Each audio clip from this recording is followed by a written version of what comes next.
mbokk yi jërë ngeen jëf seen ànd ak télévision Futur Média ñu am mbégte dellu siwaat fii soir d'info ñu ci dalal Bamba Kassé di secrétaire général SYNPICS kuréel gi jaboote taskatu xibaar yi fii ci Sénégal Bamba ñu ngi lay nuyu. maa lay fay Abdoulaye Der. alors dinañ waxtaanee léegi bu ñu ko temps bi maye di jéggalu ci minutes yi nga xam ni xàppati nañ ko ci publicité bi nga xam ni président bi ñuy inauguré pose première pierre tuuru RTS bi wax na si. lu mel ni tamit CNRA mi génne xët mi nga xam ni dañuy tere propagande ci période pré-campagne bi te mu nar a tàmbali ajjuma bu minuit jotee yan taxawaay la ci journaliste bañ a am ak frontière propagande bi fan la féete mais li gën a jàmp mooy manifestation Yewwi Askan Wi reporteru TFM dañ leen fa indil problème. mun nañ jàpp tamit ni it on prend acte des excuses de Déthié Fall mandataire national Yewwi Askan Wi bi muy wax léegi wax na ko il a vraiment tenu à présenter des excuses ak massawu Cheikh Diop mi nga xam ni moom la dala groupe Futur Média ak taskatu xibaar yëpp en général yi nga xam ne am nañ fa jafe-jafe ndax dégg nañ waa leeral.net tamit ils ont eu le même problème waa leeral alors Bamba ci cas bu demee nii ban taxawaay la ci SYNPICS mën a am wala war a am déjà gis naa xët boo xam ni génn ngeen ko. waaw déjà Der dañuy naqarlu li am. di massawu suñu naataango yi nga xamante ne ñoom la daal seen kaw. muy seen équipe bu TFM mais également équipe bu leeral.net. ak également benn journaliste consoeur bu nekk immédiat moom mu ngi ko dalee ci makkaanu Benno Bokk Yaakaar sànq ci ngoon muy fitna la boo xamante ne daanaka dañ ko ñun ni ñu ko jàngate mooy fitna la bu ñu bëgg a teg ci kaw journaliste yi di ko laqatoo nag ay nit yoo xamante ne dañ naan bon c'est des éléments incontrôlés mais en réalité c'est le résultat maanaam résultat la boo xamante ne mu ngi àjjoo ci discours yi nga xamante ne yenn leaders yi moom la ñuy tenir irresponsable yi ñu ngi ko doon tenir ci ay at yu bëri ak ay weer yu bëri di dut baaraam joxuñu tuuma ay média parce que simplement média yooyu nanguwuñu doon seen i taalibe te defe naa média amul benn média bu war a nangu doon taalibe benn njiitu politique média seen rôle mooy di taataan xibaar ni mu gën a selle di ko jox sénégalais yëpp muy sénégalais yi far à gauche di sénégalais yi far à droite di sénégalais yi nga xam ne faruñu fenn di sénégalais yi nga xamante ni ñoom xëy na dañuy toog di déglu bés bu tànn jotee ñu dem tànnal ki leen neex donc dafa ñaaw ñuy cibler ay journalistes jàpp ne nag buñ ko defee tamit dara du ci dëkk je dis que attention nañ def très très attention parce que c'est que nag yu mel ni yàgg na fi am te borom fenn tamit waaw parce que dafa musul yegg fenn fii mais am na foo xam ne bu ñu fa yeggee dinañ xam ni d'abord que SYNPICS du moom kese dafa nekk ci kuréel yoo xamante ni ci adduna bi may ñëw léegi maa ngi discuter ak sama benn naataango bu nekk CPJ CPJ mooy Committee to Protect Journalists bi nekk New York bëgguñu yegg foofu mais bés bu ñu fa yeggee bés bu ñuy poussé ba ñu yegg foofu li muy tekki lu simple la mooy dañuy ànd ak CPJ porte plainte au niveau des États-Unis ànd ak FIJ porte plainte au niveau de l'Europe ànd ak et cetera nga xamante ne leader boo xamante ne identifié nañ la comme étant un leader buy pousse nit ñi pour que ñuy xarab journalistes yi xanaa nga toog Sénégal jàpp sa njàmbur mais ça boo génnee di nga am loo dajal bëgg ñu yegg foofu mais lan moo fi jaar lan moo fi xew nga bëgg manifester et juridiquement ils seront compétents. Ah tu penses non man xam nga ba ma xaw ma damay laaj rek. xam nga xëy na ni nga wax bu ñu leen àttewul fii kon ci affaire laal journaliste wala dal ci kaw journaliste. ñi xam kuréelu journaliste yi ni ñu lëkkaloonte man semaine passée maa ngi woon Oman. ci comité congrès FIJ. FIJ c'est plus de 600 000 journalistes dans le monde. xam nga liberté de presse. amul liberté de presse bu Mali. wala bu Gambie. wala bu Sénégal wala bu France. liberté de presse la. dañu nekk ci réew moo xamante ne dañ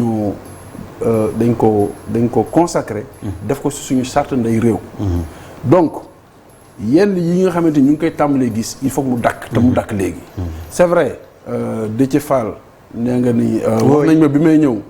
que ni moom présenté na excuse. oui te vraiment il a insisté. de façon publique la ko def public oui. public keroog il a insisté bi mu dalee suñu naataango fële ci bërëbu Benno Bokk Yaakaar tamit Mimi Touré. di tête de liste. ci wàllu woowu ci fànn woowu moom it defoon na excuse mais doyul.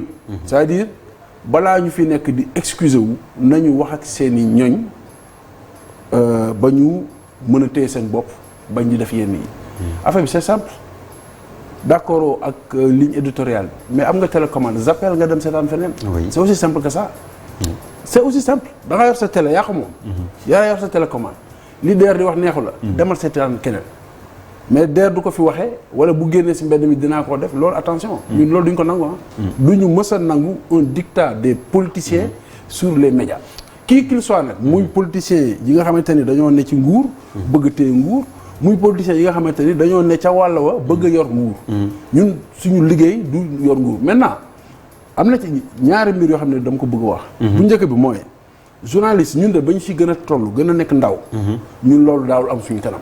ndax buñ ko defee Masamba. ñëppay jógandoo. ñu dóorandoo xàccandoo fa lay yem parce que ay tentative moom mënta ñàkk. mais loolu tamit loolu donc. c'est solidarité bi war a am solidarité boobu dafa war a am. tax booy yi maa ngi leen di lancer appel. bu ngeen demetee dajaloo ci bërëb bu mel noonu ñuy def dara seen naataango ak fu mu mënti bokk da ngeen a war a taxaw yéen ñëpp jàppandoo ba fexe loolu mën a dañ. benn donc solidarité boobu il faut mu am ñaareel bi journalistes yi nga xamante ni dañu nekk ay journalistes partisans. di far de façon ouverte. ñoom tam dañuy xam ne lu mel ni bu amee. am nañ ci part de responsabilité parce que di nga dem ba nit ki dootul ràññee ndax kii journaliste wala du journaliste day jàpp rek ni kii daal mu ngi wax li ma neex. di wax li neex suñu waa ñooñ. donc kii mooy journaliste bu baax bi. kii nga xamante ne nag moom nanguwul ak tarbiya nanguwul doonu taalibe parce que journaliste lu tax ñu war leen tarbiya pourquoi. il faut que booy yi surtout les jeunes journalistes ñoom lay waxal nañu gën a am. fulla ci seen bopp xam ni nekkuñu fi pour nekk taalibe kenn ils sont là bu fekkee dañoo war a doon di taalibe war a am lu ñu war a tarbiyewu peuple sénégalais public sénégalais nañu war a tarbiyewu bu fekkee dañu war a doon taalibe information nañu war a doon point à la ligne apparemment d'accord tamit ci démarche Cheikh Diop nga xam ni moom la mbir mi tombé en off bi ñuy waxtaan nga ni ma bu doon man du ma dem fenn damay des mais est-ce que tamit c'est une attitude boo xam ni mën na ko am face à des gens bu taxawoon tamit dara du ko dal parce que xam nga saway xam nga xaj bi mbow non xam nga mënoo taxaw ne par force damay liggéey par force mais attends c'est une manifestation publique xam nga bu man il faut que aussi ñu def benn distinguo bu fekkee ni yow da nga am sa point de presse wala sa conférence de presse. invité ñi la neex. man mi jotul invitation. bu ma fa ñëwee. luñ ma fa def. maa tooñ luñ ma fa wax. mais bu fekkee da nga def manifestation publique. nga ne ñëw leen damaa am lu may xewle ma bëgg ngeen ñëw fekke ko. ndax mën a jottali li fiy jógee ngeen jottali ko askan wi. parce que manifestation fan la amoon place de l'Obélisque. Sénégal c'est 200 kilomètres carrés. am na ñu dëkk Ziguinchor am na ñu dëkk Ndiarème am na ñu dëkk feneen ak feneen ñoo xamante ne bëgg nañ xam li fa xew. journalistes yi loolu moo leen fa yóbbu. mais du seen coobare bopp. parce que coono bi ngay daj pour dem foofu. bu fekkoon manifestation bi am na dégénéré na ñu dóor fa ay lacrymogène nga koy noyyee nangam ak nangam di tal sa bopp et cetera mais sa du yow jaralu la ko mais mission bi nga am mooy mission jël information moo tax fu mu mënti xewee bu fekkee ni say tànk may na la ko da nga faa war a dem teew pour jël la fa am jox ko askan wi donc ma leen di wax encore bon après encore que Cheikh Diop dama koy tooñ rek mais xam naa ni ba mu fay dem aussi fekkul woon média yu bëri nekk fa. mais as tuut média yi fa nekk. yi fa jot a am na ñu ma jot a woo dama leen ne yéen ñàkk fayda. parce que groupe bu 20 personnes. di sëfal benn naataango. yéen matoon ngeen au moins 20. bu ngeen opposé woon coow li ne kur. 2 minutes mu jeex. ça aussi il faut que attitude boobu gars yi du ko am quoi. solidarité bi ni ñuy wax sinon ba léegi ci wàll woowu bon.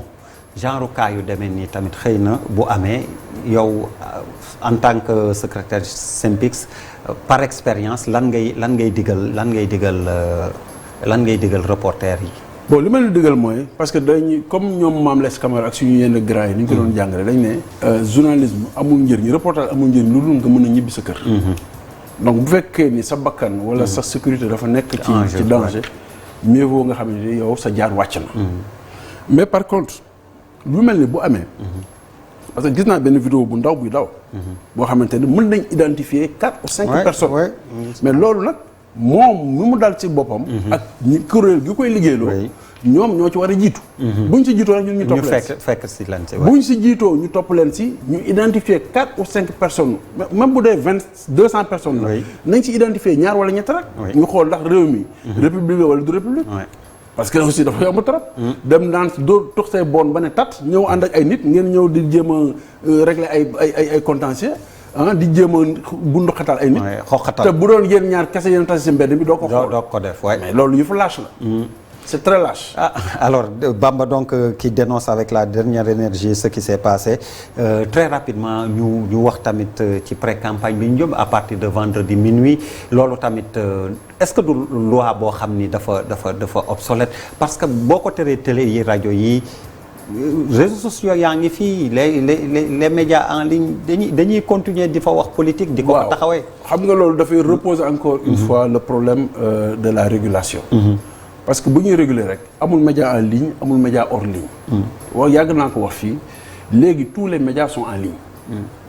médias yëpp ñu ngi ci téléphone yi médias yëpp ñu ngi ci smartphone yi. donc li ñuy tere Massamba dañ koy tere Mademba. loolu pour mu mën a nekk day fekk disposition bi nga xamante ni mooy tënk Massamba. mën a tënk Mademba. lu la ñuy bañ mooy propagande. propagande mooy lan mooy tànneef bi maanaam campagne bi tàmbaleegul. média bi am péete. di ànd ak ñenn ci waa politique yi di fësal seen i discours. alors que média bi ñëpp la war a wane seen discours. muy ñëpp ñi xëccoo juróom-ñaari liste nañ ne pour le moment ñoo nar a xëccoo ji. juróom-ñaari liste yëpp da nga leen war a jox gëdd. jox leen cër. jox leen même chance pour ñu mën a exprimer wu. bu ko defee Sénégalais mën leen ci loolu la ñu woowee propagande. donc bu ko CNRA tere pour le moment loi Sénégal noonu la tëddee mais loi boobu d'accord naa ak yow que ni war nañ ko xoolaat. li ñu ci war a xoolaat du sax affaire élection parce que man jàpp naa ni di def ay loi rek yoo xamante ni cadre politique wala politicien rek lay régir amul sens. li am sens mooy nga teg loi yu dëgër yoo xamante ni dafay régir secteur bi de façon normale en cas de période électorale comme en cas de période non électorale. donc war nañ ko xoolaat. pour mën a gën a xool tamit ak jamono tamit ni muy doxee. comme jamono dox na jamono ji ba média parti politique wala coalition bu ci ne am nga sa télé ci poche comme on dit noonu ngay am nga fooy jaarale say xibaar ak say propagande bon journaliste bi par contre foofu journaliste bi mënul am presse officielle bi wala presse professionnelle classique. mënul am le même comportement. parce que moom dafa am ba léegi lu tegu ci gàllo mooy fexe ba li muy wane doon non seulement loo xamante ne par loola mais day wane loo xamante ne njëriñu askan wi yëpp. donc loolu mooy différence bi donc vraiment jàpp naa ni daal pour le moment nañ respecter li CNRA wax mais nañu poser wu encore les bonnes questions pour voir est-ce que fii ñu toll. mbir mi war na continuer di demee noonu am déet. est-ce que yenn jarul laajul ñu am une petite évolution dans la réglementation. bëggoon naa ñu wax ci publicité yi waaye dafa mel ni waxtu wi moo ñu xoj soxna Fatou Kiné Deme teew na xibaaru marax yi ci kattanu borom bi moom lañ ci àndal ci kanam tuuti ñu dem ci nasaraan si ak xibaar yi buñ ci noppee dellu siwaat soir d'info Bamba Kassé kon ñu ngi lay gërëm di la sant ci teewaay bi ak wuyu si bi jërëjëf. di leen gërëm di leen sant bon di jàpp ne publicité bi incha allah beneen yoon dinañ ci gën a mën a wax. ndax lu am solo la. li ñuy def voilà ba koppar yi ñëpp ci presse bi. mais dernier message bu ma bëggoon lancer. par rapport aux élections. État du Sénégal dafay faral di jox subvention les médias publics. waaw dama ne bii yoon. am nañ possibilité def cumuler effort yi. juróom-ñaari liste la. nañ teg juróom-ñaari bus média def ci ay moyens. jël en charge journalistes yi nekk ci juróom-ñaari bus yooyu ñu dem ànd ak. candidat yëpp. wër Sénégal def seen truc. du tere nag bu leen neexee bu ñu bëggee jox médias publics yi. lu ñu leen jàppale ñu jàppale leen. cette liste moom yomb naa couvrir vraiment daan na am beaucoup plus de problèmes avant mais cette liste bi nga wax xel mën na koo nangu jërëjëf léegi Fatou Kiné Deme soxna Fatou Kiné Deme ci xibaaru marax yi.